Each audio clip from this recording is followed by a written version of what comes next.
उत्तराखंड में भू कानून बहुत ज़रूरी है, क्योंकि हमारे उत्तराखंड में इस बार देखने में आया है कि बहुत सारी ज़मीनें जो हैं वो बाहर के लोगों के हाथ में चली गई हैं और ख़ुद यहाँ के लोग जो हैं वो केवल चौकीदार बन कर के रह गए हैं।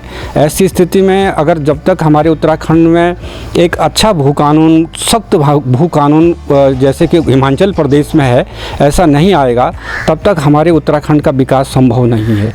और आने वाले समय के लिए हमारे युवाओं को अगर हमें अपनी ज़मीन से जोड़ना है तो उनके लिए ज़मीन चाहिए, और ज़मीन तभी मिलेगी जब हमारे पास भू जो कानून है वो सख्त होगा। चुनौतियाँ भी हैं, क्योंकि अभी इसी बीच हमारे कई सरकारों ने जो है भू कानून में काफ़ी परिवर्तन किए, और वर्तमान में अगर देखा जाए तो भू कानून है भी नहीं, क्योंकि पहले 500 मीटर तक की वर्ग मीटर तक की ज़मीन दे सकते थे, लेकिन उसके बाद हमारे खंडूड़ी जी मुख्यमंत्री के रूप में आए तो उन्होंने थोड़ा सा सख्ताई की थी, तो 250 वर्ग मीटर जो ज़मीन है ये देने का एक उन्होंने वो किया था। और लेकिन उसमें भी फिर क्या हुआ कि एक आदमी, एक परिवार में कई लोगों ने 250 वर्ग मीटर ज़मीन के कारण कई ज़मीन हड़प ली, और वो कानून भी फिर उस प्रकार से अप्रभावी जैसा हो गया। लेकिन 2018 में जब हमारी नई सरकार आई और माननीय त्रिवेंद्र जी हमारे मुख्यमंत्री थे, तो इन्होंने जिस तरह से पूरी छूट दे दी थी कि कोई भी बाहर का आदमी यहाँ कोई भी जो उद्योग स्थापित कर सकता है और यहाँ ज़मीन कितनी भी ले सकता है, तो ऐसी छूट मिलने पर यहाँ ज़मीन का काफ़ी बड़ा हिस्सा जो है बाहर के लोगों के हाथ में चले गया है। और वैसे भी हम लोग जो हैं ज़मीन के उसमें बड़े कमज़ोर हो गए हैं। हमारे गांव में हमारे पास ज़मीन नहीं रह गई है, खेती करने के लिए ज़मीन नहीं है। 1960 और 62 के बाद हमारे यहाँ जो भूमि वो होना था, प्रबंधन होना था, वो नहीं हो पाया है, और एक ही परिवार के पास वो भूमि बढ़ते बढ़ते इतनी कम रह गई है कि एक परिवार के पास आज मुश्किल से 2 या 3 खेत हैं और 15 एकड़ से कम ज़मीन है। ऐसी ज़मीन पर हम छितरी हुई हमारी ज़मीन है, एक इस गजरे में है, दूसरे धार में है, तीसरी पूरब है, तीसरी पश्चिम है। ऐसी स्थिति में हम अपनी खेती नहीं कर पा रहे हैं, तो ये हमारे लिए सबसे बड़ी चुनौती है।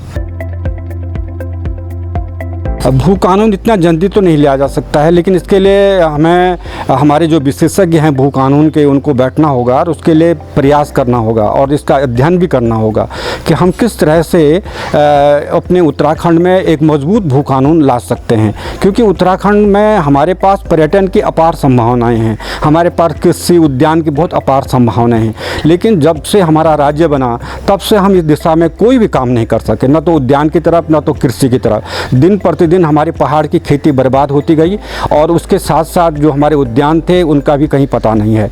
हिमाचल में परमार जी आए थे पहले मुख्यमंत्री के रूप में, उन्होंने सबसे पहले वहाँ भू कानून को सख्त बनाया था, और 1972 में जो उन्होंने वहाँ पर लेजन और लैंड लॉ बनाया था, उसके द्वारा वहाँ पर बाहर के लोग कोई भी ज़मीन नहीं खरीद पाए, तो उन लोगों ने अपनी ज़मीन पर सुधार करके उन्हीं में अपने रोज़गार ढूंढे। आज वहाँ का आदमी कितना संपन्न है।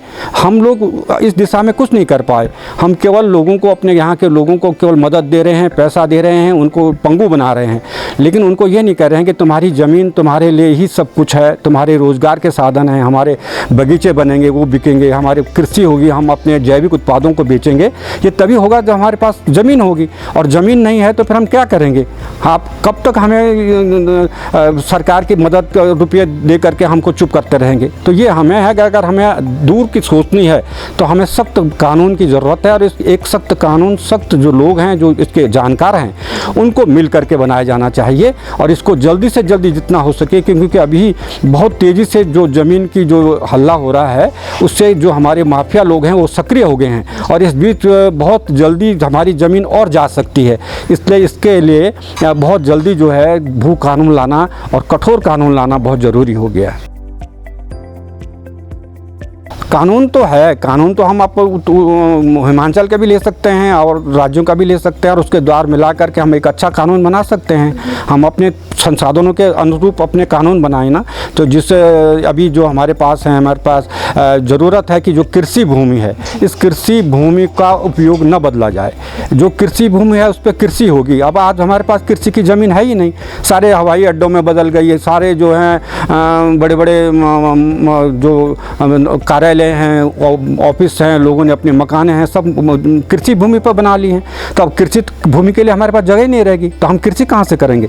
तो ये ज़रूरी है कि कृषि भूमि का उपयोग न बदला जाए, और जितनी हमारे पास जो अतिरिक्त भूमि है, बेनाब भूमि है, वो गांव वालों को दी जाए, ताकि गांव वालों के पास जो ज़मीन है वो उनको मिल सके, बेनाब ज़मीन पर वो खेती कर सकें। जिन लोगों के पास खेती नहीं है, सरकार उनको खेती दे, और जो हमारी वन विभाग ने जो ज़मीनें हड़प रखी हैं उनको गाँव वालों को मुहैया कराया जाए, ताकि लोग जो हैं अपने गाँव में रह सकें, अपने रोज़गार अपने खेतों में कर सकें। और साथ ही उसमें ये भी है कि हम चकबंदी की तरफ बढ़ें। चकबंदी जब होगी हमारे यहाँ, तो तभी जा कर के हम अपने खेतों को एक स्थान पर ला करके एक अपना रोज़गार ढूंढ सकते हैं। क्योंकि आजकल हमारे पहाड़ों में बंदरों का, सुअरों का, जंगली जानवरों का इतना बड़ा आतंक है कि हम उन खेतों को संभाल ही नहीं पा रहे हैं। इसीलिए लोग पलायन कर रहे हैं। नहीं तो पलायन के लिए 5,000 6,000 की नौकरी पर हमारे युवक जो हैं होटलों में बर्तन मांज रहे हैं, छोटी छोटी नौकरियां कर रही हैं। अगर वो अपने खेतों में रहते तो यहाँ वो अपने मालिक बनते, यहाँ अपने रोज़गार को मजबूत करते। पर्यटन के क्षेत्र में, कृषि के क्षेत्र में, हम ये उद्यान के क्षेत्र में हम सबसे अग्रणी होते, हिमाचल की तरह हम भी टक्कर लेने वाले होते। लेकिन ये हमारे राजनीतिज्ञों ने, जो इनकी राजनीति दूरदृष्टि थी, उसका इन्होंने सही ढंग से उपयोग नहीं कर पाई। जो हमारा जब भू कानून आएगा और अच्छा मजबूत कानून आएगा, तो इससे हमारा पलायन स्वयं ही रुक जाएगा।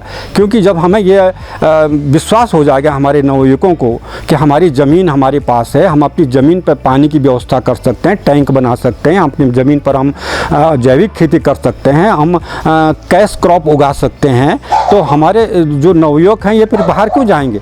ये अपने गाँव में रहेंगे। पर्यटन के नए नए आयाम खोजे जाएँ। हम केवल 4 धाम यात्रा तक क्यों सीमित रहें? हम अपने गांव में जा कर के अपने गांव के पर्यटन की विकास की बात करें, होम स्टे की बात करें, हम वहाँ जैविक उत्पादन बढ़ाएं, लोगों को जैविक भोजन, आज पूरी दुनिया में जैविक के लिए लोग तरस रहे हैं। हमारे पहाड़ अभी जैविक रूप से बिल्कुल स्वस्थ हैं, तो हम उन खेतों में जैविक की कीमत ले सकते हैं। नवयुवकों को कह सकते हैं कि हम इसमें आपका बड़ा रोज़गार छुपा हुआ है। लेकिन ज़रूरत है ईमानदारी से हमारी सरकार युवकों के सामने खड़े हों, उनको लाचार होकर के उनको पैसे न बांटें, बल्कि उनके लिए ज़मीन दे, उनके लिए उपकरण दें, उनके लिए तकनीकी विज्ञान की तकनीकी सहायता दे, और उनको सहारा दे और विश्वास उनके अंदर पैदा करे। तो मैं समझता हूं कि कल आने वाले 10 सालों में हम अपनी उत्तराखंड की तकदीर बदल सकते हैं और तस्वीर भी बदल सकते हैं।